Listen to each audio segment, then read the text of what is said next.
2021 में बहुत सारे लोगों का ये भी मानना है कि एक गाने के वजह से बहुत ज़्यादा इम्पैक्ट हुआ तृणमूल कांग्रेस के फॉर्च्यून्स को। गाना था खेला होबे, सभी को पता है किसने लिखा था और बहुत पॉपुलैरिटी मिली तब। उसके बाद आपने तब प्रचार बहुत किया, पंचायत में बहुत प्रचार किया, म्यूनिसिपैलिटी इलेक्शंस में बहुत प्रचार किया। वो वाला प्रचार और खुद के लिए प्रचार, दिव्यांशु, डिफिकल्ट कितना है, कितना रिस्पॉन्सिबिलिटी है, कितना मतलब कितना ज़्यादा एफर्ट लग रहा है खुद के लिए प्रचार करने के लिए? देखिए, दूसरों के लिए कैंपेन करने के लिए तो वो तो उसमें भी थकान होता था, उसमें भी काम करना पड़ता था, इधर में भी हो रहा है। लेकिन डिफरेंस सिर्फ इतना है, तब खुद के ऊपर उतना प्रेशर नहीं था। अब प्रेशर थोड़ा ज़्यादा है क्योंकि खुद ही कैंडिडेट है। और 2021 में सिर्फ ये गाना लिखने के लिए नहीं, और एक चीज़ के लिए भी चर्चे में आए थे, वो था टिकट नहीं मिलना। ठीक है, तो फिर आज शायद जो लोगों को तब दुख हुआ था उनको आज पता चल गया है, मेरे बीजेपी के साथियों को जो ट्रोल किए थे तब, सबको शायद अब पता चल गया है। तो शायद पार्टी का तभी से कोई इंटेंशन था इसको और बड़ा मैदान में उतारना है, शायद इसलिए पार्टी ने तब नहीं दिया था। तब टिकट मिलता वो वाला डिफिकल्ट होता, या फिर तुम लोग के सीट को जीतना ज़्यादा डिफिकल्ट है? नहीं, ऐसा डिफिकल्ट इजी, हर लड़ाई टफ है। ठीक है, हम अगर जादवपुर से भी लड़ते, साउथ कोलकाता से भी लड़ते, वो भी जितना टफ था, तो हम लोग भी उतना ही टफ है, और दोनों उतना ही इजी है। क्योंकि हम तो अपना काम को लेकर जा रहे हैं, और बीजेपी का जो गंदा काम है, बीजेपी का जो देश का सत्यानाश, देश का बेड़ा गर्क कर दिया है, उसको लेकर हम जा रहे हैं। तो जनता हमारे बात को मानेंगे, ये हमको लगता है। और उसके बाद 2021 में बीजेपी का जो जंप 2019 में हुआ था, उसके बाद 21 में बीजेपी का लीड करीब 10 सीट में आ गया है। बीजेपी जो 18 में गया था, तो उस 10 सीट से मुझे लगता है बीजेपी का घटने का चांस है। ये वाला सीट जो है जनरली अगर पिछले कुछ साल देखा जाए, 2009 से अगर मैं बात करूं, तो ये शुभेंदु अधिकारी के, उन्होंने भी जीता था, उनके भाई ने भी जीता। तब वो उस टाइम पे तृणमूल के टिकट पे जीता था, फिर वो बीजेपी चले गए दोनों ही। ये इसीलिए मैं पूछ रहा हूँ क्योंकि शुभेंदु अधिकारी एक बहुत बड़ा नाम है।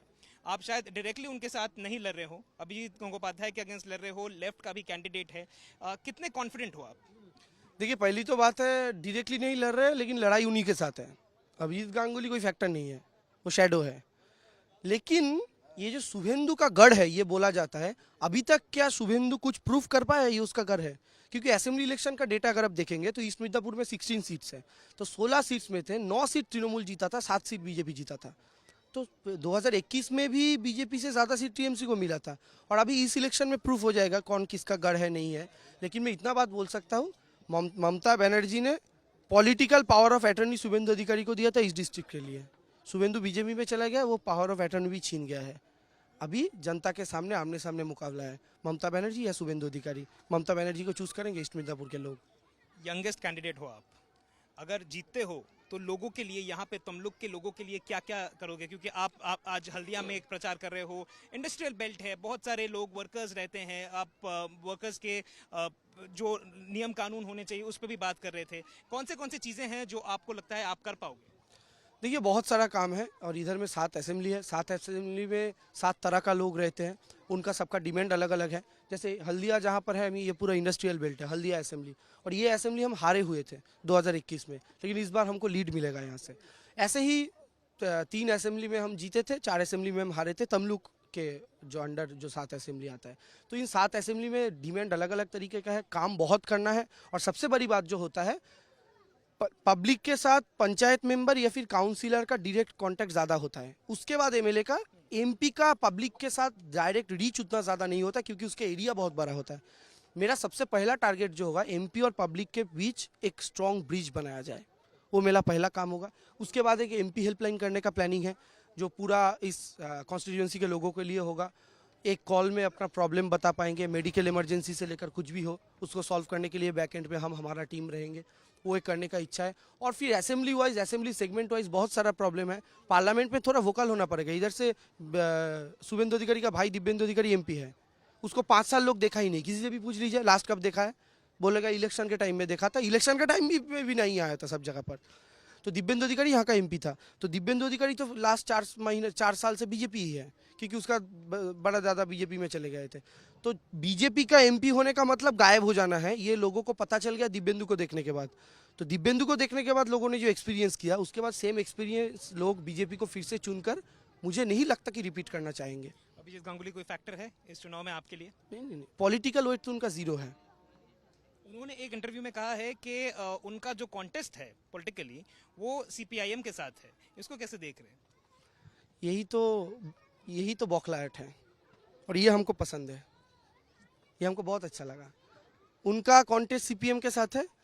4 जून जब आप लोग देखेंगे कि हम जीत रहे हैं और मैं जीतने के बाद सर्टिफिकेट लेकर खड़ा हूँ, तो मैं आपसे रिक्वेस्ट करूंगा सूर्याग्नि जी, आप फिर से एक बार आइए और उनसे पूछिए आपका कॉन्टेस्ट सच में किसके साथ था, एक बार आपका बताइए। कॉन्टेस्ट सिर्फ शुभेंदु के साथ, शुभेंदु अधिकारी के साथ है या फिर सीपीआईएम के साथ भी है? क्योंकि वो भी एक आपके तरह पॉपुलर चेहरे हैं, लोग आ रहे हैं उनके सभा में। देखिए, ट्रायंगुलर फाइट तो मैं चाहता हूँ हो, मैं चाहता हूँ सीपीएम अपना वोट अपनी तरफ ले, लेकिन सीपीएम वाले लोग पिछले 4-5 सालों में खुद को बेच चुके हैं बीजेपी के साथ।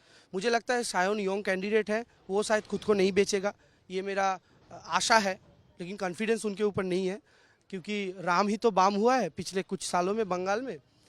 तो मुझे लगता है कि अगर सीपीएम अपना वोट अपने तरफ लेगा तो ये बंगाल के डेमोक्रेसी के लिए बहुत अच्छा होगा। सीपीएम भी स्ट्रांग होना चाहिए बंगाल के पॉलिटिक्स में, सीपीएम स्ट्रांग होगा, बीजेपी भी है, टीएमसी भी रहेगा, सब पार्टी रहना चाहिए। और तीसरी बात है कि मुझे लगता है कॉन्टेस्ट मेरा बीजेपी के साथ ही है पॉलिटिकली, क्योंकि इस सीट का पहला चुनाव को अगर देखा जाए तो कॉन्टेस्ट बीजेपी के साथ ही था, तो इसलिए बीजेपी के साथ है, ऐसा कोई बात नहीं है। लेकिन सीपीएम को अगर 10-12% से ऊपर वोट मिला तो मुझे अच्छा लगेगा, और मैं सीपीएम वर्कर से रिक्वेस्ट भी करूंगा अपना वोट सीपीएम को ही दो। कब तक दूसरों के घर का पुलाव खाओगे? 2 सवाल है मेरे आखिरी। मुझे पता है आप बहुत बिजी हो, आपका शेड्यूल बहुत पैक्ड है, थैंक यू हमारे साथ बात करने के लिए, लेकिन एक सवाल ये बनता है जो पूछना है मुझे। 1988 में ममता बनर्जी लड़ी थी जादवपुर से, जिनके खिलाफ लड़ी थी, वो एक पॉलिटिकल स्ट्रॉन्ग, एक हैवी वेट थे, ऐसा ही कुछ अगर मैं कहूँ तो सिनेरियो ऐसा ही था। आपको लगता है जायंट किलर की उपाधि फिर से, जायंट किलर 2.0 आपको मिल सकता है? इसका जवाब तो 4 जून देगा, लेकिन जायंट किलर का नाम कोई देगा कि नहीं देगा वो तो जो लोग देगा उसके ऊपर डिपेंड करता है। लेकिन मैं ये बोल सकता हूँ कि हम ये सीट जीत रहे हैं, कंफर्टेबली जीत रहे हैं। I am confident. शुभेंदु हार रहा है, शुभेंदु का पूरा टीम हार रहा है, अभिजीत गांगुली हार रहा है। बंगाल में एक बहुत फेमस गाना है कि विचार पोती विचार तुम्हार कोरबे जा रहा आज जगह चाहिए जौन होता। इसका मतलब जो जस्टिस है उनको जस्टिस जनता देगा, ठीक है। तो मुझे लगता है उनका विचार जनता करेगा और मैं कॉन्फिडेंट हूँ। और ममता बनर्जी 29 साल की उम्र में लड़े थे और उन्होंने खुद अपने पार्टी के एक वर्कर को 28 साल की उम्र में टिकट दिया है, जिसका कोई पॉलिटिकल बैकग्राउंड नहीं है, पॉलिटिकल बैकग्राउंड नहीं था, ठीक है ना। उसका, मेरा पिताजी पॉलिटिक्स में है, माताजी पॉलिटिक्स में है, मेरा चारों तरफ कोई पॉलिटिक्स में नहीं है, लेकिन फिर भी जिंदगी का पहला इलेक्शन, वो भी सबसे बड़ा इलेक्शन, लोकसभा इलेक्शन, ये टीएमसी में ही संभव है। आखिरी सवाल, 21 में पंचायत में, म्युनिसिपैलिटी में जहां आप गए, आपने गाना गाया खेला होबे, वो वायरल हुआ, सब कुछ सब लोगों ने देखा, लेकिन इस बार वो गाना आप नहीं गा रहे हो ज्यादा, इसका कारण क्या है? और ये थोड़ा अगर गा के ही बता दे। नहीं, पहली तो बात है, ये तो 2021 को लेकर था, तो फिर से 2026 में कोई दूसरा गाना जरूर आएगा। गाना नहीं, स्लोगन था, वो गाना नहीं है। हम गाएंगे तो मक्खी भी भाग जाएगा, तो वो स्लोगन था। तो वो स्लोगन फिर से 2026 में कोई नया स्लोगन आएगा, क्योंकि 26 का लड़ाई जो है, स्टेट का लड़ाई जो है, वो स्टेट बचाने का लड़ाई है। उसमें इमोशन दूसरा काम करता है, दूसरा तरीके का इमोशन का काम करता है।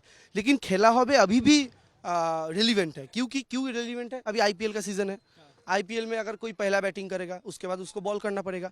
तो 2021 में हमको अपना स्टेट बचाना था, तो इसका मतलब विकेट हमको बचाना था, तो बैटिंग हम कर रहे थे। दीदी ने 215 नॉट आउट का रन दिया है, ठीक है।